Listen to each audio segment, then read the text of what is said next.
Pois é, e vamos falar agora a respeito da mudança na segurança pública do nosso estado, em que saiu o Coronel Ramalho, da Secretaria da CESP, né? E agora é o Eugênio Ricas, né? Que é o delegado da Polícia Federal. O que o Coronel Rogério acha que vai mudar daqui para frente na forma de administrar a Superintendência de Segurança Pública do Estado, da Secretaria de Segurança Pública do Estado? O que o senhor acha, comandante? O delegado Eugênio Ricas, né? Não é? Ele já exerceu o cargo de secretário de Justiça no mandato de 2010 a 2014, salvo engano, do governador Casagrande. Ele foi secretário de Transparência no governo Paulo Artung, de 15 a 18, né? Inclusive participava daquelas reuniões na época que nós estávamos lá, nas tratativas lá para acabar com aquele movimento de 2017. E agora ele assume aí a CESP, né? Ele também esboçou em 2022 querer ser candidato a governo do estado, mas acho que rifaram ele na questão lá do PSD, aí que colocou o Guerino Sanon. Diz ele agora que não quer participar mais dessa questão política. Foi um pouco de surpresa, né? De certa forma, trazer alguém das forças externas do Estado, vamos assim, porque ele é de um órgão federal. Mas, de certa forma, ainda ele já conhece o Estado há muito tempo, já sabe, já esteve em outras secretarias e pode ser um nome interessante. Né? Talvez, a gente não sabe, o Coronel Ramalho tinha uma visão e uma ação mais operacional, né? Mais de ir para a rua, meter o pé na porta, né? O menino de vó também, até brincando aqui que ele colocou, né? O menino de vó lá, tá aí no vídeo, né? E eu não sei se o doutor Eugênio vai partir por esse caminho, ele é mais até acadêmico, né? Vamos falar assim. Não quer dizer que o cara não vai, não estou dizendo que ele não vai gerir a pasta, mas talvez vai ter uma visão um pouco diferente da ação do Coronel Ramalho à frente da CESP. Também foram postados aí da entrevista do governador Casagrande que não haverá mudanças no comando da polícia, né, das polícias, né, da Polícia Militar permanecendo o Coronel Caos e na Polícia Civil o delegado-geral, o delegado Arruda. Na entrevista, o governador disse que isso aí é indicação dele, então o secretário dá a entender que ele não tem essa autonomia para trocar os comandos. Talvez, e aí a matéria ainda diz que ele possa fazer algumas mudanças nas subsecretarias, né? Mas aí ele está analisando e a gente não sabe. Então, assim, talvez tenhamos um pouco na mudança de ação, mas ele também, nas entrevistas que ele deu, ele defendeu o programa Estado Presente, que é um programa com vários eixos, né? Realmente é um programa importante para o Estado. Eu só particularmente eu gosto da pessoa do Dr. Eugênio, só não concordei muito com algumas falas dele que me soaram muito progressista. E quando eu digo progressista, mais à esquerda, né? Então, assim, não dá para ficar vitimizando o preto, como às vezes o preto é maioria no Brasil, por isso que às vezes vai ser mais preso, né? O pobre, né? A violência contra a mulher é isso daí mesmo, a gente tem que continuar combatendo a cada dia. E, na verdade, a violência, nós vamos chegar em março, né? A gente está procurando aí uma pessoa, a gente tem até um nome, mas a gente não sabe se ela vai aceitar, para a gente poder debater aqui a violência doméstica, é aquela violência oculta. Oculta de que forma? Ela acontece dentro de casa. E a ação policial, muitas vezes, ou a ação do Estado, ela é insuficiente para evitar essa violência. E talvez o que tenha que ser trabalhado, eu estou falando aqui de forma empírica, lógico que a gente tem conhecimento científico, mas de uma forma empírica para dizer que será que não seria melhor trabalharmos a questão educacional, cultural, social, dos controles sociais ali, não se desfazendo da lei, Mas entenda, a lei ela só vai atuar hoje depois que a violência acontece. Exatamente. Então a gente não tem que deixar a violência. Antes de vir para gravar, eu estava vendo o Narlock, até sugiro. Ele falou que está fazendo um livro falando sobre demanda, né? Demanda e procura, essa coisa. Ele falou. Oferta. E ele falou que dentro do ensaio que ele está fazendo lá, buscando informações, ele disse que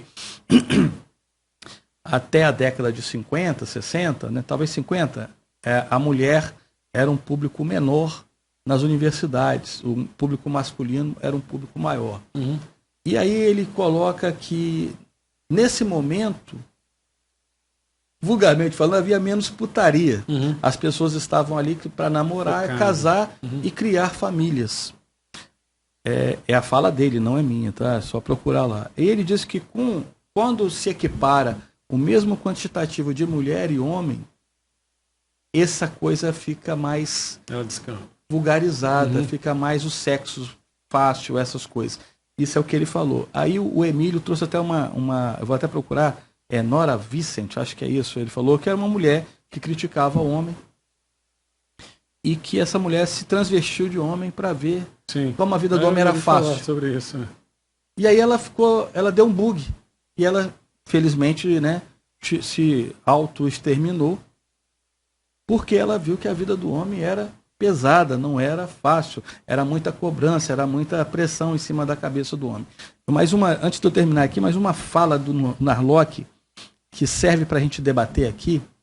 Ele coloca que nesse momento em que a mulher ganha mais espaço, mais protagonismo, há uma pesquisa que diz tanto homens quanto mulheres se sentem infelizes, mas as mulheres se sentem mais infelizes do que os homens. E lá atrás, quando a mulher tinha menos protagonismo, ela se sentia mais feliz. Sim. Eu, pensando rasamente, que eu não parei para debater mentalmente esse tema, mas eu analiso o seguinte: hoje a mulher ela tem a pressão do mercado de trabalho, que ela tem que ser melhor, ela tem que cuidar da casa, ela tem que cuidar do marido. Quando ela não tem o marido, ela tem que se virar, ser o homem, ser a mulher, né? Ser a mãe, ser o pai, ter que pagar as contas sozinha muitas vezes, às vezes alijada de familiares, né? Então, quais são os motivos para ela, até teria, né, para ela se achar, mas aí ela larga, muitas vezes abre mão da sua própria feminilidade para poder se masculinizar. Para ser o homem da casa. Para ser o homem da casa. Antigamente a mulher era mãe de família. Sim. A função dela não era menos importante, não. Na verdade, quem mandava na casa era ela. Sim. Mandava nos filhos e no marido. Sim. Era ela que controlava o dinheiro da casa. Sim. Ela era que cobrava a postura do pai. Ela era que mandava os filhos para a escola. Era ela que cuidava daquilo. Então ela era senhora de tudo. Sim. Hoje ela divide. Veja só que louco, né? Que antigamente aquelas mulheres mesmo de postura ali, era ela que controlava. Sim. O filho não podia isso, não podia aquilo. É só pegar os filmes mais antigos. O marido estava ali no cabresto mesmo. E ela se sentia o quê? A dona, a rainha. Isso era a situação. Então ela tinha tudo para ser feliz.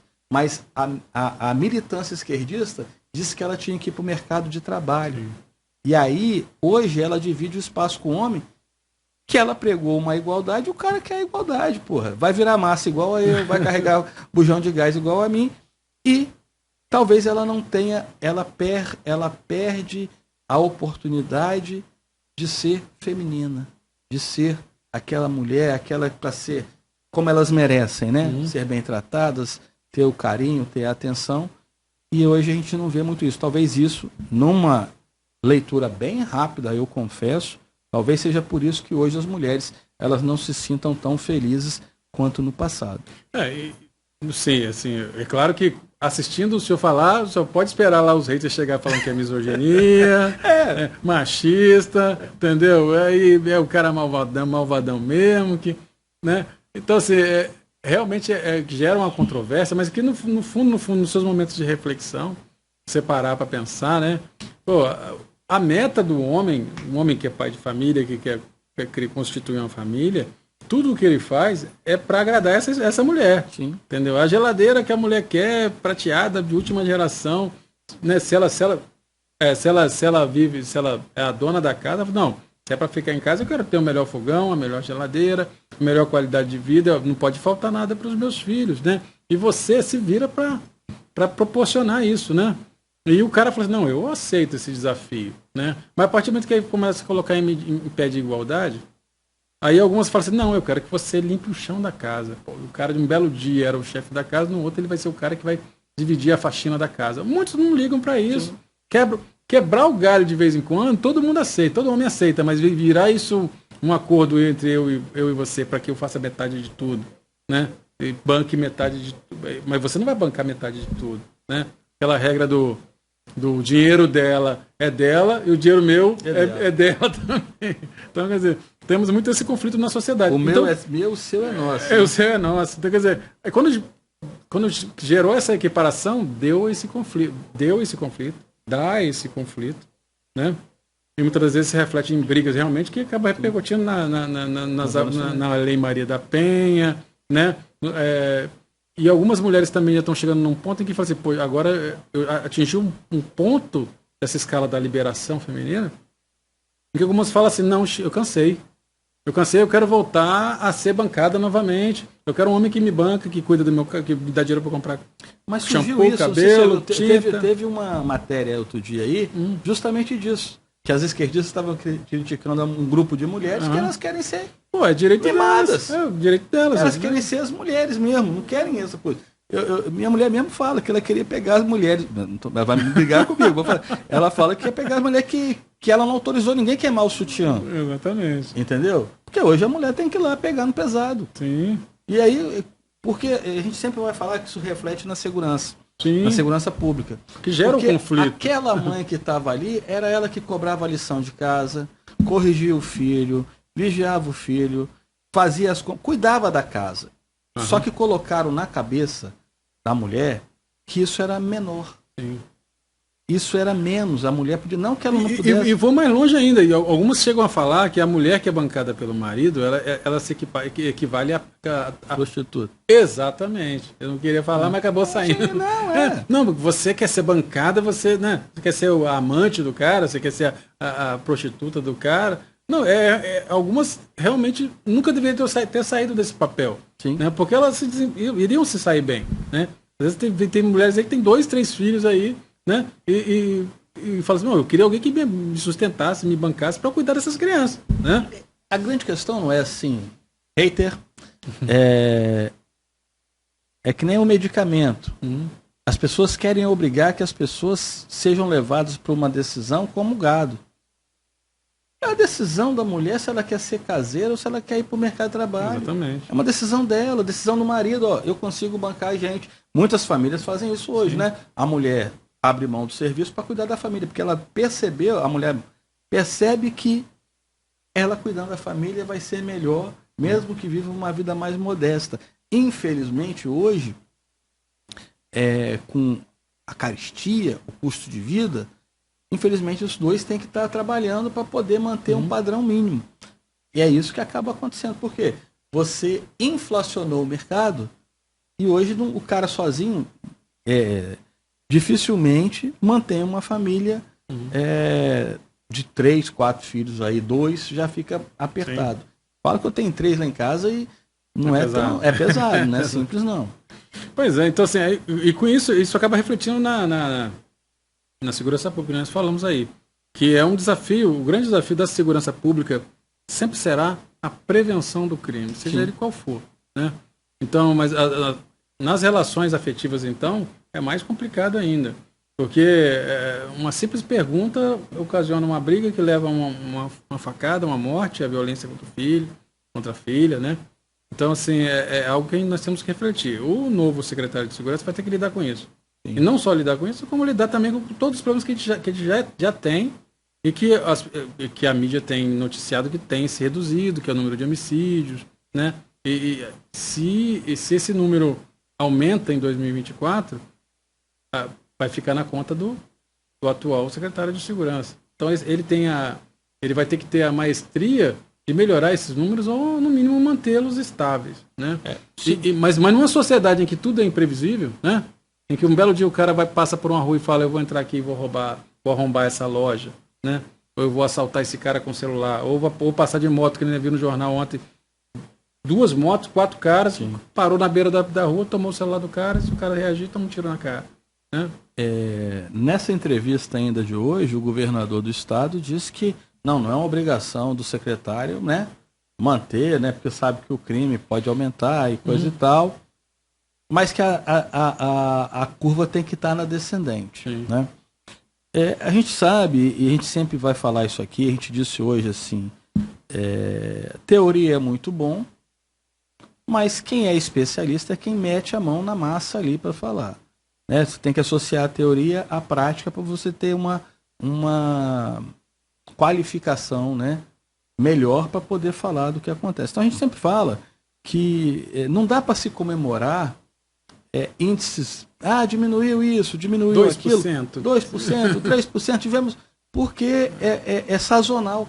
Sim. Né? O que a gente tem que falar, e a gente tem dito aqui, é que comemora sim que realmente teve menos homicídios que no ano. Opa, tudo bem, valorizar os órgãos de segurança pública, sim, que têm trabalhado, né, seja no planejamento, seja as outras ações do Estado que ajudam a diminuir o crime. Tudo isso é louvável, mas a gente tem que falar que esses caras têm que ser punidos. Não podemos passar a mão na cabeça de criminoso.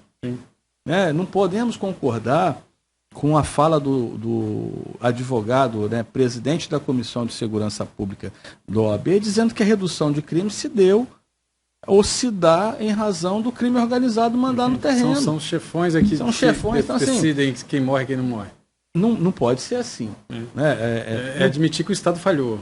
Exatamente. Né? E agora a gente sabe que os nossos policiais, eles têm trabalhado aí diuturnamente, têm se dedicado, e fazem parte dessa estatística. Sim. E a gente deseja aí ao novo secretário um sucesso, boa sorte. As forças policiais estão ombreadas para a melhoria da segurança pública. Ele sabe dos desejos e anseios dessas forças de segurança. Quando eu falo aqui que ele participou lá da rodada de negociações de 2017, ele sabe quais os temas que foram debatidos, os temas que foram conversados e o caminho que tem que ser seguido.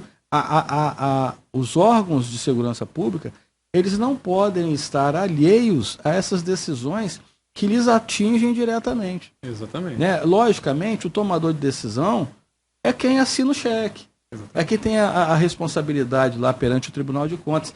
Devemos saber isso, devemos ter consciência disso, mas o diálogo tem que estar sempre aberto. E o que tem acontecido, né? Nesse governo, a gente não tem que, apesar de não fazermos parte de entidade de classe, a gente vê que o governo tem, pelo menos, dialogado com as organizações policiais, né? E os seus comandos também, né? Exatamente. Assim, agora, sim, uma curiosidade que me veio à cabeça e que a gente pode mais para frente analisar, eu fico pensando, em ano eleitoral, a criminalidade, ela naturalmente ela diminui ou ela aumenta? Né? Os dados é que são moldados conforme o ano eleitoral, ou quem vai vir candidato. Né? É o tipo de análise que assim, eu não parei para pensar em casa, ou vou dar uma olhadinha em 2018, como é que foi? 2020, 2022, como é que foi? Neste ano foi um ano violento? Este ano foi um ano mais calmo?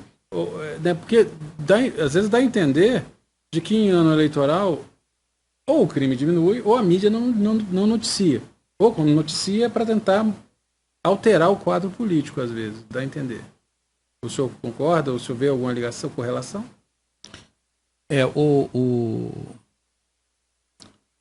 tinha que participar o Azambuja tinha um programa, né, que fala assim, né, eu tenho que falar a verdade, né? Há uma suspeita forte, mas ninguém admite, que eu acho que foi nos anos 2006 ou 2009 que foram os ataques lá do PCC, sim, né?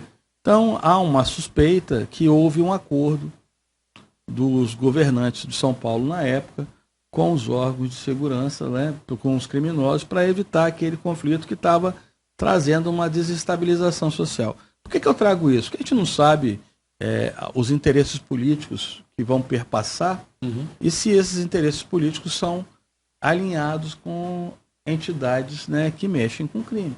A gente sabe que é difícil entrar em comunidades, Se o candidato for um candidato oriundo das forças de segurança, é muito mais difícil dele entrar para fazer campanha em determinadas comunidades, mas algumas outras pessoas entram com facilidade.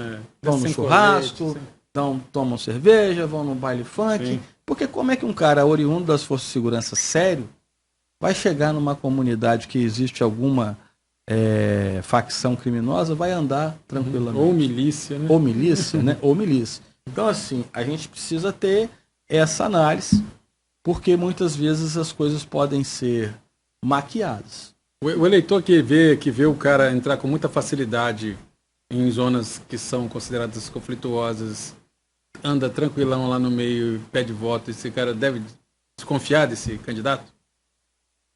Ou não? Olha, Noé, eu acho o seguinte, eu tive numa comunidade em Vitória, você trabalhou lá, eu acho, né? No Morro do Quadro. Sim. Eu estava num órgão, entrei lá, fui lá para poder ver um serviço do órgão que eu trabalhava, não estava na polícia. E quando eu saí, eu olhei assim, tinha uma caxanga assim embaixo, caxanga pessoal. Sim. Aí eu olhei, cara, os criminosos estavam lá, eu não estava na polícia, né? Eu estava fora da polícia, então não tinha como agir como policial, mas você viu os vagabundos ali. Aí você olha assim, eu nunca vou conseguir fazer campanha aqui. Uhum. Porque se eu falar, o coronel está chegando aí, capaz de eu tomar um tiro. Exatamente. Mas como é que o vereador tal, o político tal, anda nessa comunidade? Vai pregar o endurecimento da lei, cadeia, sem saidinha, como? Exatamente. Então, assim, é lógico, a gente tem que ter um pé atrás. Veja os filmes aí, cinematografia, né? Tropa de Elite 1, 2, Alemão. Vocês escolham qual Cidade de Deus, qual filme você queira ver e entender que muitas vezes quem anda ali, vou nem dizer que seja criminoso, mas que não vai agir contra o criminoso. Uhum. Porque senão ele não entra mais naquela comunidade. Sim. Como é que... É só você pegar nossos deputados eleitos aí, estaduais ou federais, quem bate na endurecimento de lei? Olha quem bate. E se esse cara fez campanha em determinadas comunidades? Agora, os que estão calados, com certeza eles fazem campanha nessas comunidades. Exatamente. Entende? Então, assim, é lamentável isso. Eu tenho o nosso cardiologista lá, que ele falou, não, mas um voto, um homem, um voto, eu gosto muito dele, mas eu não posso... ele falou que eu sou pragmático, mas eu não posso concordar. Eu entendo que é um voto, mas eu não posso concordar que aquela pessoa não é menos pessoa que nenhuma pessoa, só que ela é criminosa. Ela descumpriu a lei, ela descumpriu o pacto social, então ela precisa ser punida. E se a gente começar a achar que, se não, o que acontece? O serviço público só entra se esse cara quiser, se essa liderança ali quiser. Uhum. Essa é a realidade. Mesmo que esse cara viva pouco, né? Dure pouco tempo, mas outro toma o lugar dele, se torna realmente um poder paralelo, um Estado paralelo, um Estado dentro do Estado, né? E aí as pessoas ficam como refém. Aí você pega assim, veja bem, esse camarada controla uma determinada comunidade. Uhum. Só vai subir o político que ele quer. Sim.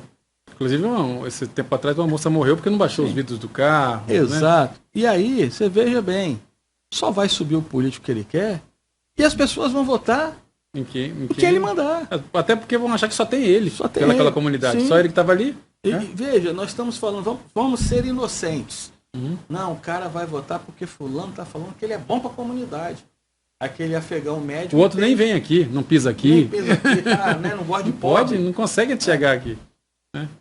Mas também tem aquele cara que vai falar, vai lá votar, tira a foto e me mostra em quem você votou. Sim. Então, vamos... Eu vou contar quantos votos teve lá na sessão. Se não tiver tanto... Né? Exatamente. Então, assim, depois o cara fala, não, tem que votar pro celular. Como? Você falou agora mesmo, né? Falou do cartão os cartões de assistência social, que o camarada deixa na boca para poder... Você acha que o celular não vai ficar com a senha do cara fazer o voto? Exatamente. Entende? Então, assim, não vamos ser inocentes não, né, gente? Não vamos ser inocentes não. Veja, nós estamos falando de comunidades aqui no nosso estado, por exemplo, que são comunidades pequenas, aquilo que você sempre fala assim, o colega nosso falou que ia lá e via, não são complexos. Você pega uma zona leste do estado de São Paulo, é maior que muito estado. Então como é que você não vai controlar isso daí? Como é que você vai dar essa liberdade para a pessoa votar? E aí o estado é que tem que agir. Né? E a gente perceber que, infelizmente, cada vez mais que o Estado deixa de agir, esse câncer do crime organizado, das facções, eles acabam dominando. Isso foi vendido para gente, mais velho, não, é o cara que dá o gás, o cara que dá um remédio, o cara que dá a comida. Né? Só que hoje não é isso, as pessoas viram que o cara é o típico traficante que dá a bala, mas depois ele começa a cobrar. E depois dá a bala. E dá a bala. Essa é a questão. Então, assim, não dá para... É uma tarefa árdua? É difícil? Mas tem solução. Nova York, até os anos 90, era uma cidade de caos, de corrupção, de criminalidade. Mas tem os Estados Unidos, sim. Mas o que fizeram lá? Sistema da lei e ordem. Punir até o crime mais simples. Sim. Logicamente, acabou com o crime? Não. Mas se controlou mais o crime. Existem territórios lá, pelo que a gente vê assim, né, que são dominados por criminosos, existem ainda. Só que o cara sabe aonde que é o reduto dele. Ele não vai afrontar. Aqui passou uma matéria outro dia, agora mais cedo, né, do PCC que arrombou, fez um túnel no Paraguai e roubou 80 milhões, né? Sim.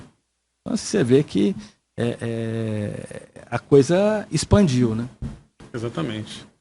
O que nós estamos agora aguardando é que esse ano seja um ano decisivo para todos nós, né, e que possamos fazer nossas escolhas, né, com consciência para vereador, para prefeito, para que possamos ter o retorno. Né. Tem até o Renato, que eu conheço, o Renato 38, né, que é da internet, lá do Twitter, muito famoso, ele fala uma coisa interessante que tem pessoas que tomam por radical. Ele fala que o Estado só deveria interferir em segurança pública, saúde, que aí englobaria também o saneamento básico, em mais nada. No restante, tudo o Estado não deveria se meter, né? Em transporte urbano, tudo teria que ser privatizado, tudo teria que ser, né? Porque onde o Estado entra, vai ter que ter a dominação, né? A dominação do Estado, é mais Estado. Quanto menos Estado, né, melhor para o cidadão em si. Então, temos que olhar para frente e ver essas agendas que estão cada dia se expandindo. Vai vir gente que vai querer, mais uma vez, ganhar a eleição falando de racismo, né, do voto do negro, do voto do quilombola, mas tudo isso, bandeiras só para chegar até lá, chegar no poder, botar a mão no carguinho de vereador, no carguinho de prefeito. Depois, a primeira coisa que ele faz é tirar o negro do secretariado dele, tirar o quilombola do secretariado dele e servir aos colegas políticos, né? O que a gente vê, assim, as pautas identitárias, raciais, de gênero, só servem como pautas para o cara se eleger, para o cara manobrar um determinado segmento. Depois o cara esquece de tudo isso. Coloca um ou outro ali que é só para enganar e depois esquece. Então, assim, a gente precisa ter essa noção de cobrar do político. E o que a gente tem falado? A pessoa precisa refletir, seja na sua casa, na fé que ela tem, qualquer fé, se é católico, se é evangélico, se é budista, se é ubandista, se é do candomblé, não importa, reflita. Se é agnóstico, reflita, porque a gente precisa ser racional, de entender que essas pautas identitárias, raciais e de gênero, ela só serve justamente para quê? Para a claque dominante.